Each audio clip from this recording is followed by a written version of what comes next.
This week's weekly edit is the things that we keep that belong to other people, and this week it's kids, artworks, school reports, bits and pieces. Is it possible to contain 20 years of a kid into that? Yeah, or less if that's what you want.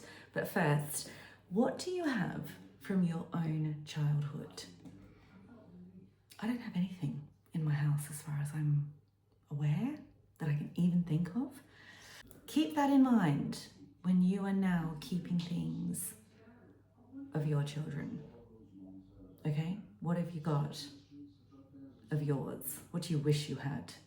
And I think that part of what we keep, what we choose to store, can sometimes be used to help you make some decisions. Have a think about it. I have 2 kids and I thought it would be a good one this week to touch on. I've got 2 boxes of everything from magazine clippings to newspaper articles to particular bits of artwork to some school reports to the most hilarious picture. This is me, 2014. Don't you just love? I mean, my son then. We're now in 2026, 12 years ago. That's a keeper for me, just for the hilarity of it. Some photos, I mean, look at that. Actually, considering it is about the 2016 throwback from a decade, there I am. Oh my goodness, that's hilarious. So, keepsake boxes, totally a thing, but don't be fooled because I want to show you one big thing that recently came back into our life. Yeah, so back to that. Can it be only 2 boxes? Well, it's all relative, isn't it?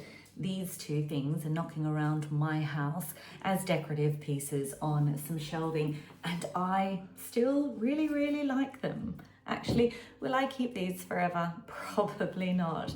But that, yeah, until it no longer gives me something.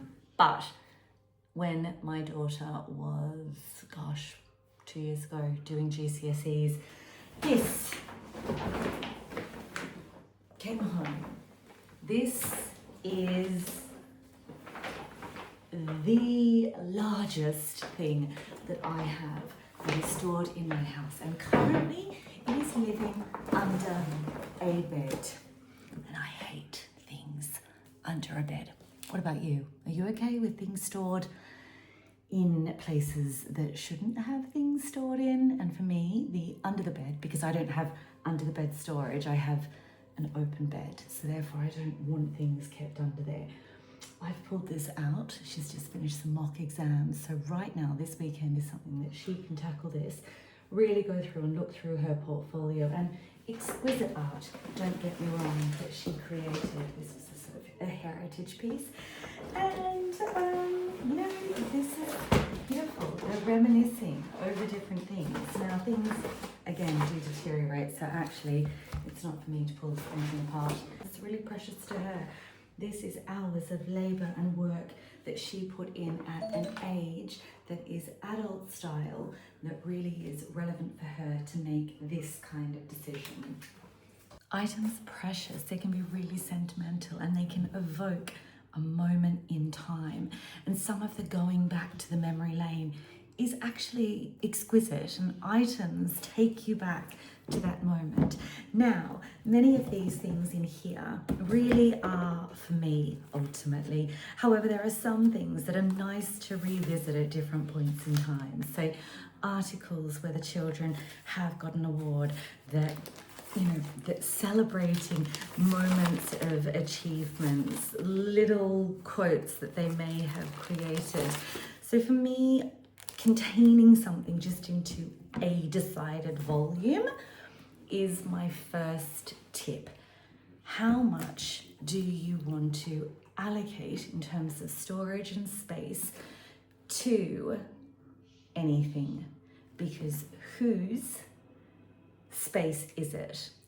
It's on your head, ultimately, if it's in your home, whether it's shoved in a cupboard or not. And a box for me is bite size. This is clearly identifiable as to who it belongs to. So let's just say I'm no longer here.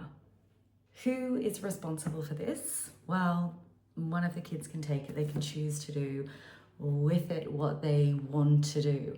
They won't necessarily know why certain things, more so than others, were relevant to me. However, things like a speech day, prize giving, that will remind them, if they were to look at it, of the prize that they got at said point in time.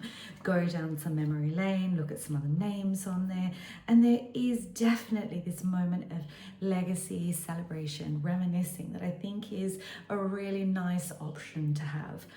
So going back to, like I said earlier, what do you have from your childhood that might have been of interest? Now, if I had this, how much time would I allocate to looking at it? Probably once a year, if that, as a 15-minute win, just to give a cursory look to it. But I don't even think it would be that. So hold in your minds what you do. Do you pine for something that you don't have? Because some of the things that we hold on to are our own values and belief system and what we're looking for, perhaps, that we didn't have historically. Just saying.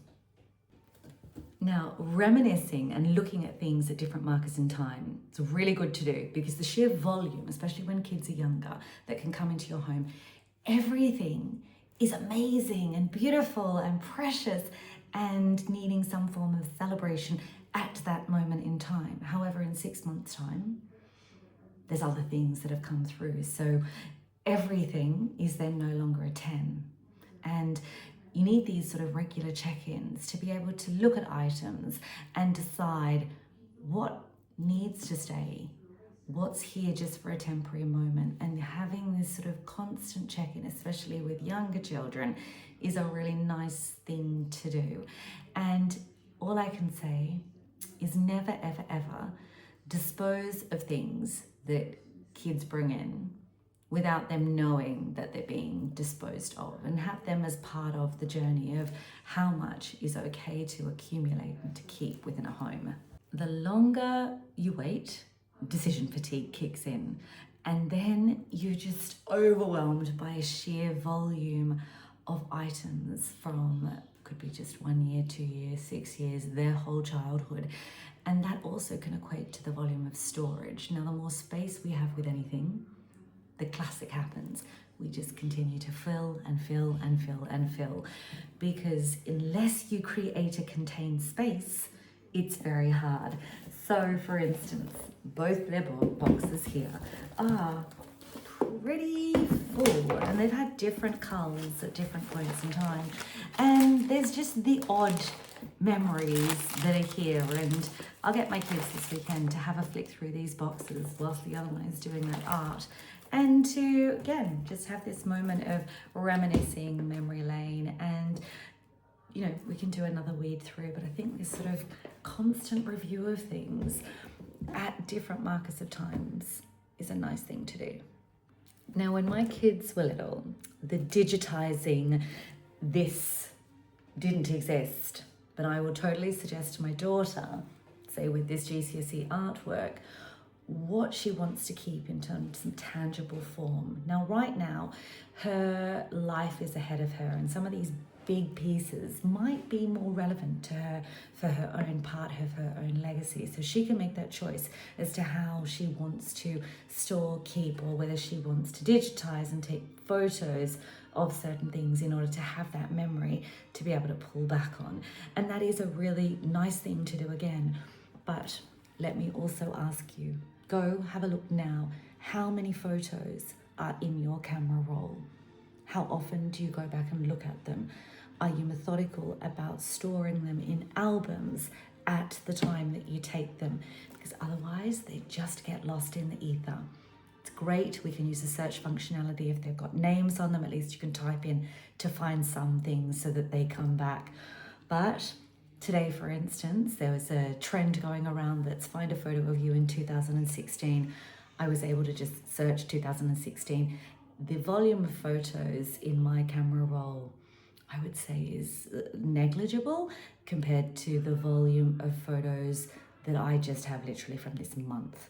And so that sort of pace of taking photos also changes. So, you know, we're creating this digital clutter as opposed to tangible clutter. So keep that in mind as well. Things that you love, display and rotate them. If you've got younger children, you've got artwork, there are some great file folders that go onto walls that you can store paper in behind and basically flip them around and change them. But you have to actively do it. It's the same as like the art in your house. Make conscious decisions to do that. You might put things on your fridge. We have an inbuilt fridge, so we don't have that option. When my kids were younger, there were notice boards and pin boards, so there was a rotation of items. But all I can say is you need to decide who you're storing it for, your memories or your children. And it's a two-pronged approach, because some things, say like this, means a lot to me. And if I had to say, does she want it? Do I want it? I would obviously give her the choice, because she might want to have it in her future life, but chances are she doesn't. This is just like, it's pretty, it takes me back to a Mother's Day. It happens to be styled on a shelf that I've got. And I know, again, it means nothing to anyone else. And that's okay, because these are the items that are the precious things that mean things to you.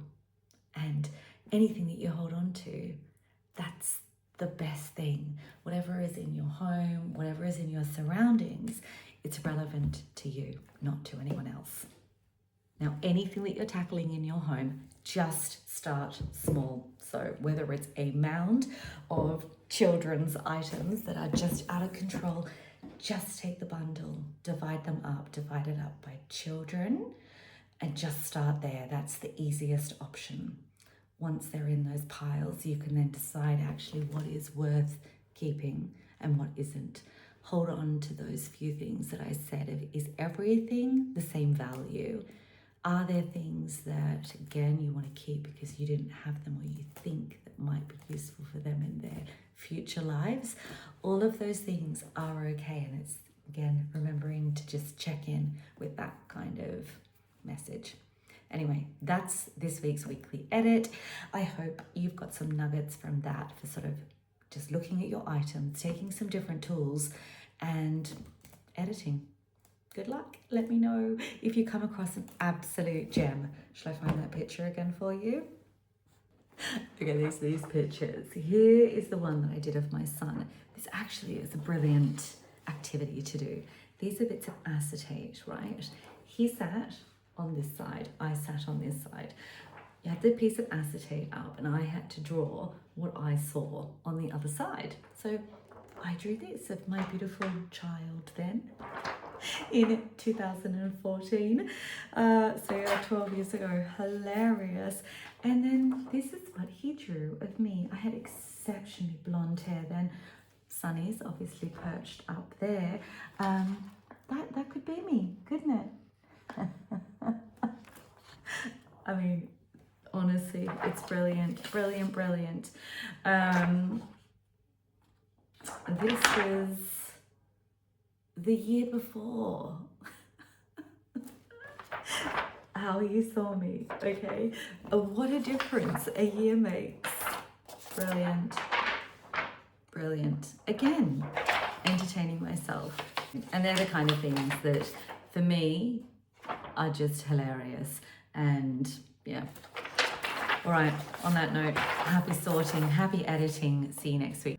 One of the things that I did for my kids when they were small, and again, I just stopped doing it after they were probably sort of 8. That seems to sort of be the last notes that I wrote in here of things that they said and a reflection of them at different moments in time. So for instance, one of them, and there would have only been 5, creativity, eye for detail, imagination, building skills, balancing, strength and agility, super climber.